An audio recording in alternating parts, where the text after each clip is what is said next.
It's Jason Goforth, and welcome to the GoforthInChrist channel. I just want to run over some of the worldly weather events that went on throughout September.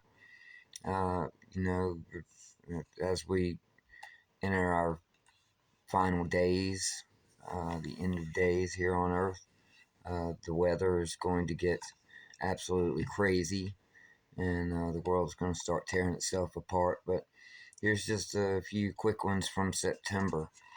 So this is all this research I did from on September 23rd. I don't know why it took me so long to put this in, but um, Beijing and Chongqing, China, beginning of September had massive floods. Uh, Libya had 23,000 dead after the flooding there. And the United States, the floods for the last 3 months, you have Florida, Kentucky, Tennessee, Southern California, Vermont, uh, North Carolina, Outer Banks, Las Vegas, Texas, New Mexico, and let's not forget New York City with 3 to 7 feet of water flowing through the streets.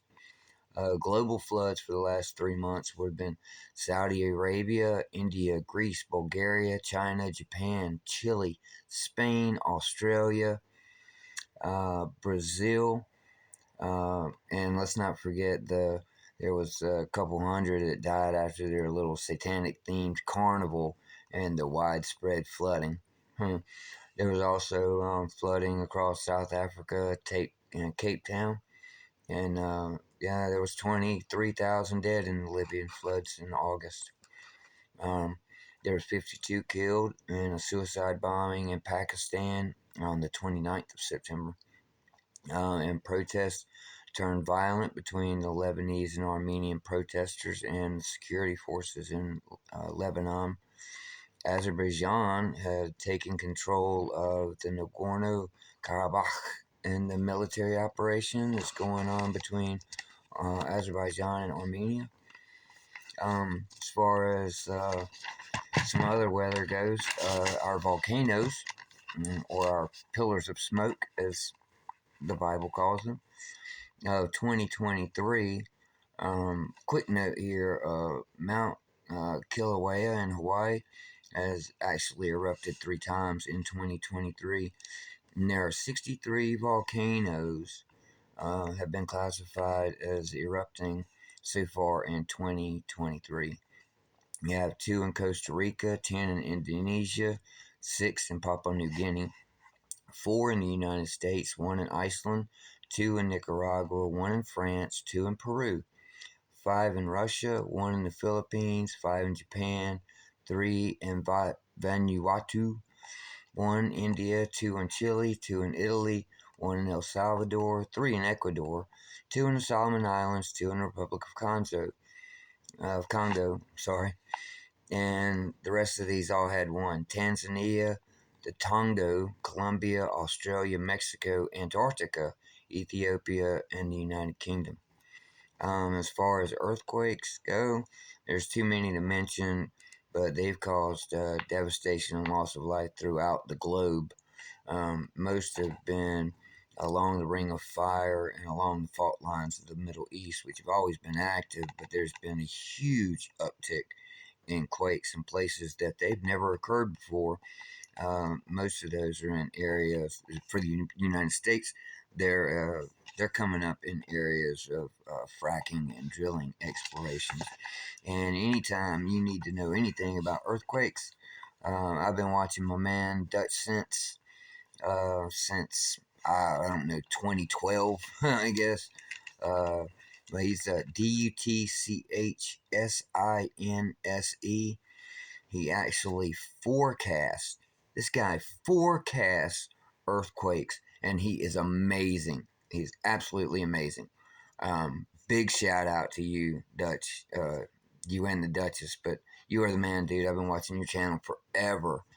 There's actually a lot of people that I have great respect for. Dr. Barry All, um, um, Supernatural by Design, I have there's a ton of guys that I've been watching for years that I have a ton of respect for. I have a list of them, but I just don't want to sit here and read them all off. Maybe I will do that one day. I'll give me a little shout out because there's a lot of people out here that I have a lot of respect for, and there's a few of you guys I'm gonna go find in heaven. Just say, hey, your channel got me through a rough day, or you brightened my day, or, you know. But I guess that's about it. I just want to throw an update and let you guys know that we don't see it on the news. They don't show us that stuff, but unless it shuts down air traffic, like everyone knew the one in Iceland because it shut down air traffic in the UK. But you know, even it doesn't have to be a 20,000 foot eruption, um, but they're definitely coming because these volcanoes, especially close to the fault lines, are becoming more and more active, and I think there might be a reason for that. Uh, maybe there's a an object in space that is affecting. I know there's something out there that's affecting all of the outer planets. So maybe some comet or something that's coming in is having some kind of effect on all of the planets, just depending on where they're at in their orbit. Because it seems like it gets worse every 6 months. So maybe it's just where we are in space, and maybe there is something out there that's headed our way, or maybe we've been passing something or getting closer to something, and it's having that tug and pull effect on our globe, and it's affecting our weather patterns and the volcanoes and stuff like that. So it's definitely a possibility, and it would be a good explanation other than just global warming, because it does seem like it's a pattern about every 6 months. So there's got to be a little bit something more to that. But anyway, you guys have a great day. Um, I pray the Lord bless your house, and I pray that you go forth in Christ. See you next time.